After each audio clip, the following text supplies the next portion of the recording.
What is up, guys, and welcome back to another episode of the Career Mode. This is episode number 125, and last episode I left you showing you this screen. If you didn't work it out, guys, the bit I was talking about was, of course, Leeds United coming back from the 2-0 defeat that they had to Galatasaray to overcome it and go through in that one. You also saw the draw that we got in the next round, so, I mean, it is what it is. You saw the team we had there, of course.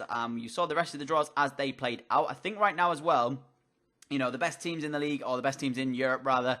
Leeds United are in there. Manchester United have been around. They've obviously been beaten by Bayern both seasons that they went. Well, Bayern came to the final in both seasons when they played against us.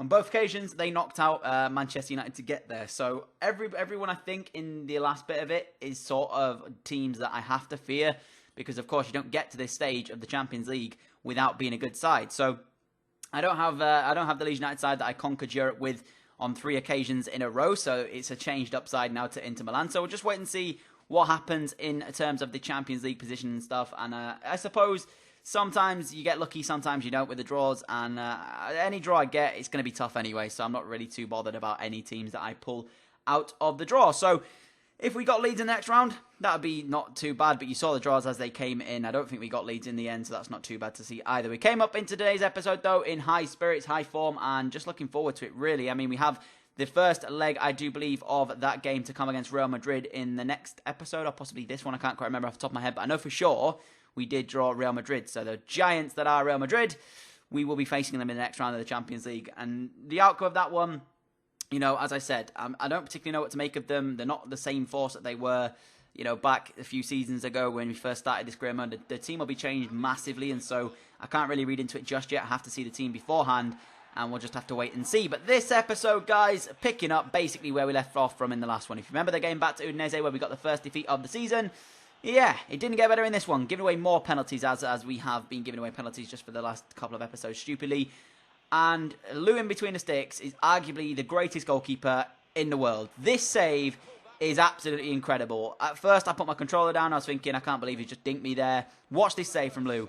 He stops it mid as he's hitting the post. He's in the side netting. One arm is through the netting. The other head, his head's against the post. And he somehow gets his hand up to push the penalty away. What an incredible save that is from arguably the best goalkeeper in the world right now. Absolutely unreal from him. Then, even more heroics between the sticks. This one, though, was, you know, sort of hit straight at him. So if he didn't make the save, I guess there's a big ask why he didn't make the save. But he did on that occasion, and that was just an unreal piece of play from the man between the sticks for us. And it got even worse, because I gave the ball away cheaply. I did not start off well in this one against Crotone here. And another chance for themselves. Again, though, they go down the left-hand side, cut it into the man. He then eventually takes it past one, and Lou gets down to the right-hand side to make the save. So within the space of about 10 in-game minutes, Lou was coming up clutch for us. And it took 27 minutes for our first chance to come into play. Donson on the left-hand side cuts it back into Renato Sanchez, and Renato Sanchez fires just wide of the post, unfortunately. I don't know why he went with that foot instead of going the other way around. I was expecting him to bang it into the right-hand side of the goal, but instead he chose to go to the left. I don't know what he was thinking, but 39 minutes in, Crotone on the ball. They get another chance for themselves. Lovely worked chance, I have to say. Down the right-hand side they go. Cross comes in towards the middle of the area, and once again, Lou is the hero. I've mentioned it. He is arguably the greatest goalkeeper I have ever had in a FIFA career mode save, and right now he is definitely the best goalkeeper in the world in terms of it's just general ability. And we're going to steal the lead in that one there as we hit as a turbo shot off the crossbar. And these are the games where I just consider myself that I'm never going to get the result here. And in all honesty, I didn't deserve it. Crotone was unbelievable. And if it hadn't been for Lou, we would have undoubtedly lost this affair here against them. So I just had to really credit Lou, because otherwise I would have been going out of this one frustrated. That was until the 90th minute when a mistake at the back here. They tried to play it out. They were getting too cocky for their boots there. And Brozovic goes past the defender. Fantastic play from him. And he fires that one into the bottom corner. Coming off the bench to come up huge for us here. Brozovic there replacing Renato Sanchez in the middle of the park as our cam came on, did the defender and says thank you very much. We'll take the 1-0 lead 90 minutes into the game. Didn't deserve to win this one, but I tell you what, Lou was the making, or he was the difference. Lou was definitely the difference. Without him, no way on earth would we have won this game. And Brozovic came up clutch there, but the man of the match for me had to go to Lou in between the sticks. Without him, I would have been kissing goodbye to this game and would have definitely gone on to lose this one. So the referee called it a day, called it full time, and there was the final result. So thankfully for us, I'll show you the Lou save one more time in between the sticks there. Look at this, for just an incredible all-round goalkeeping save. He somehow manages to get his right hand up just to push it out after he's already gone through the side netting and hitting the post of his head, and just about manages to keep this ball out. It's even more incredible when you watch it from this angle. One of the greatest FIFA saves I've seen in a long, long time.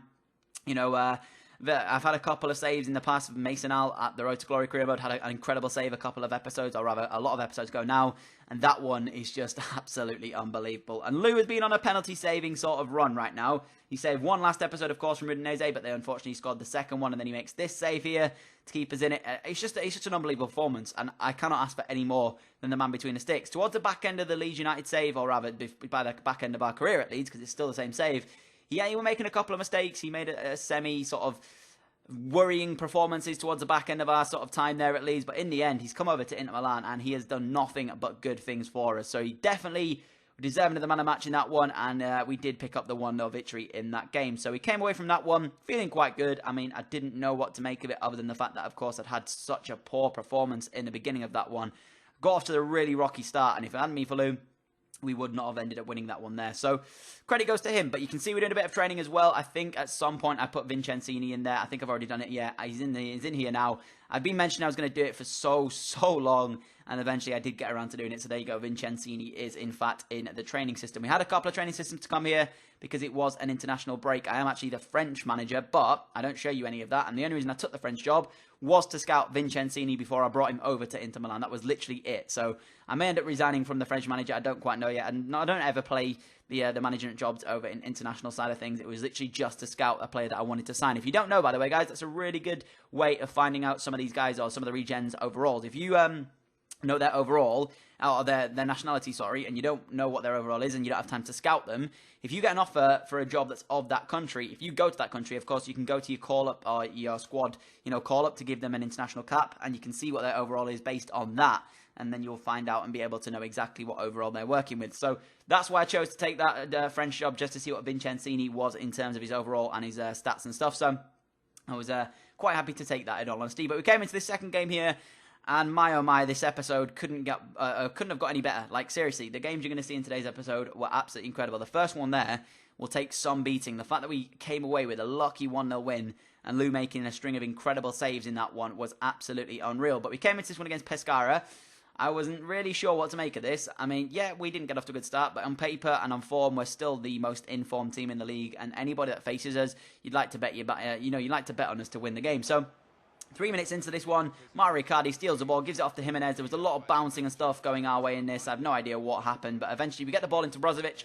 He then takes a touch around the man, gives it off to Mauro Icardi. Mauro Icardi skips into the area, takes the strike on, and unfortunately found the past the post there. I was expecting the net to bulge, but unfortunately was not meant to be. 28 minutes in, though, Timothy Fosu-Mensah gives the ball out wide to Williams. Williams inside to Jimenez. Jimenez back to Williams. This is fantastic play going down the right-hand side. He then swings the ball into the area, says, get on the end of that, Mauro. And Mauro Icardi makes it Pescara 0, Inter Milan 1. The number 9 doing the Mesut Ozil celebration as well.